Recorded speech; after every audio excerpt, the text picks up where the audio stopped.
Okay, here is my video about Akhenaten, Nefertiti, and three daughters.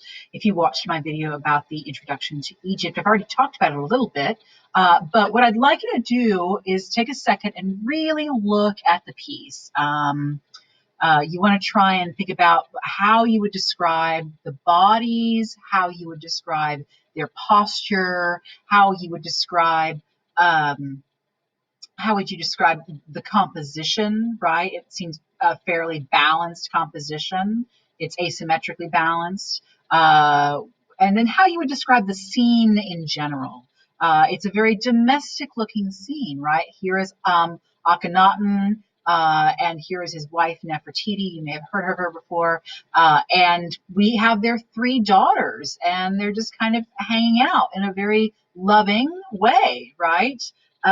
So it's very different from what we've seen from Egyptian royalty. The other Egyptian depictions of Egyptian royalty, the other depictions of Egyptian royalty that we've seen have been very formal, very stiff, but deliberately so. So this just speaks to the massive change that the Amarna period brought out. So again, you want to think about all of those elements and principles that you know, hopefully, because you watch the Elements and Principles video. And you want to try to apply as many to this piece as you can. I've already mentioned it's Egyptian royalty. It's very different from our other pieces. He's got a really soft, kind of overhanging belly. The necks are extremely thin and long. The heads are also elongated. There is a reason for that. There was a kind of tradition of head wrapping that went on at this point as well, which kind of speaks to the somewhat alien looking forms for their heads. They really do kind of look like aliens here. I would also note that we have two royal figures who are sitting and their feet are not touching the ground. We'll see that quite a bit. We'll see that recurring motif of a sitting royal, specifically a sitting deified royal or a sitting god who, when sitting, the feet do not touch the ground. Just watch out for that. Okay, so we know it's Akhenaten, Nefertiti, and three daughters. It is Amarna. It's from the Amarna period, which is a subset of the New Kingdom period. It is made of limestone. The function of this piece was as a in a home altar. So this piece was part of a home altar that worshipped Aten. And then also Akhenaten, because he, of course, would still be considered a god as he was pharaoh. Okay, so Amarna period changes. I've mentioned this already, but let me go over it again. So thousands of years beforehand, in the understanding of the Egyptian religion, the god Ra had merged with the god Amen. So we have the god Amen Ra. The emphasis there was Ra being the sun god, but the emphasis tended to be on the Amen. This is not a super important part. You know that Ra merges with Amen, and so Amen Ra, and that's where we get the name of the temple, Amen Ra. Sometimes Ra is spelled R-E, and that's fine. Doesn't matter. Okay. So Amen worship Amen worship was basically Amen was the main god at this point, and all other gods were manifestations of Amen, was the understanding. And this was a big, so there were other gods, but they were all manifestations of this one god. That was the attitude taken into it. But what that meant is that the temple of Amen Ra was extremely powerful because that's going to be the home base of the god, right? That's the god's home base. Remember, the god is understood to actually occupy the space, not just be remembered in the space. The god actually occupies the space within and within the cult statue. Amenhotep, which is Akhenaten's original name, does not like this, does not like all the power that these the priests who run this temple had. And so he decides, you know what, I don't like this religion anymore. I'm going to change it. So Amen is out, and in is Aten, also, so Aten or Aton. It does not matter how you spell it, as long as it's one of those two ways. And so he changes his name from Amenhotep to Akhenaten. You see the Aten, which reflects the god. And the thing about this god is that it is a monotheistic religion now. So not just is there, so all those other gods that were manifestations of Amen before, all that's wrong. They don't exist. There's only one God, and um, his name is Aten. Okay, and so what he does then is Akhenaten empties all the temples to the other gods. He scratches out Amen's name whenever he sees it. That's going to be a recurring motif. We'll see that with the Temple of Hatshepsut as well, or what happens to it. And he moves the capital from Thebes to Amarna. So he really shifts all of the power.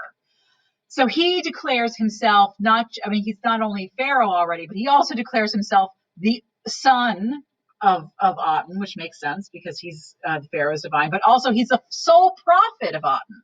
So all those priests who ran those temples before, they don't have any power. They don't have any knowledge. They don't have any access to the gods. I am the only one with access to the gods. I am the sole prophet of Aten, which is the one god that we get to worship now, right?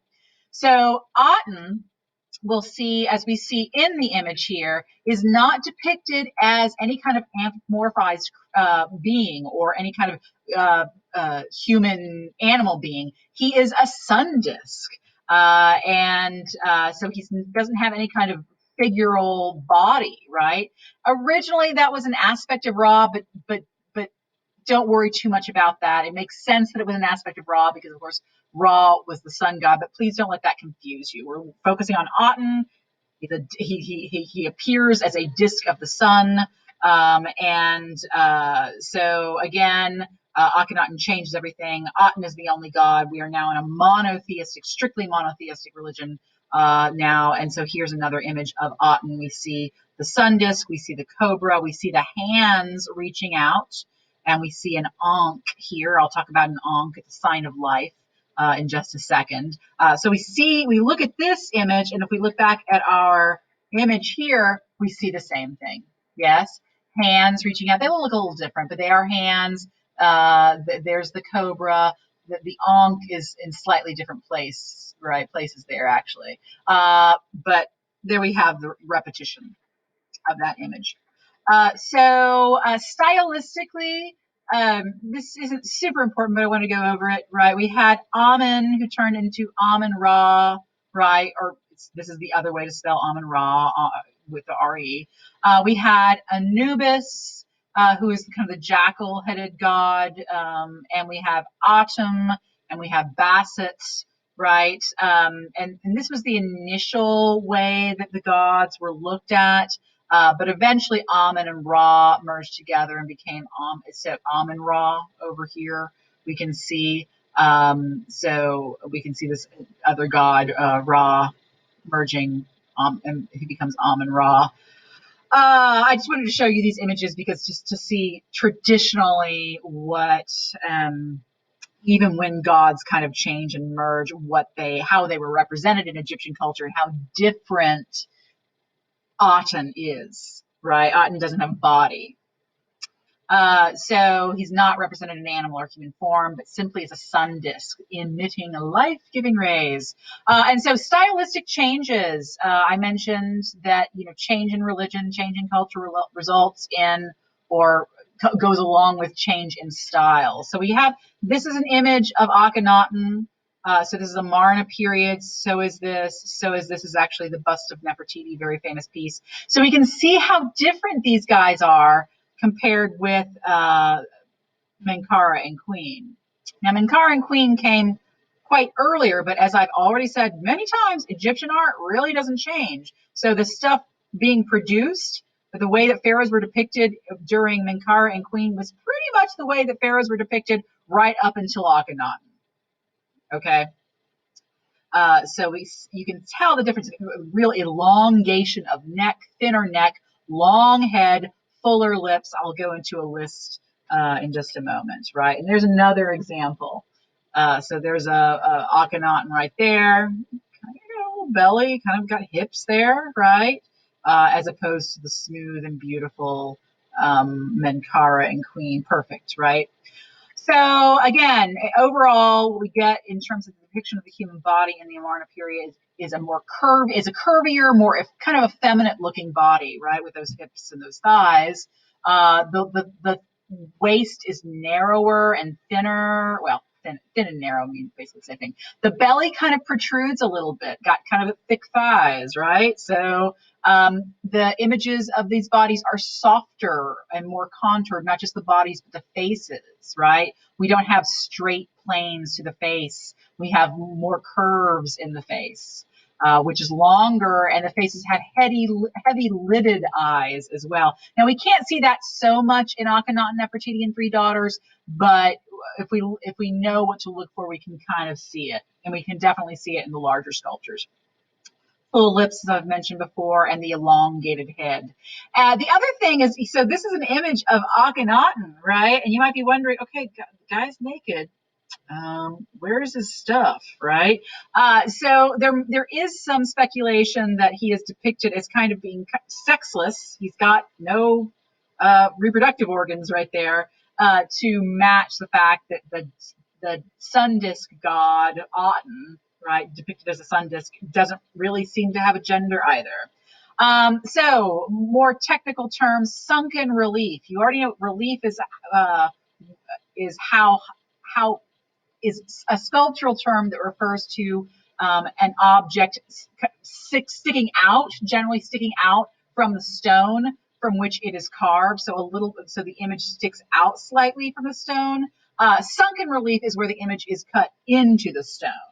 Okay, so it's kind of carved in. So this is sunken relief, as opposed to low relief, which is where the image comes out, right?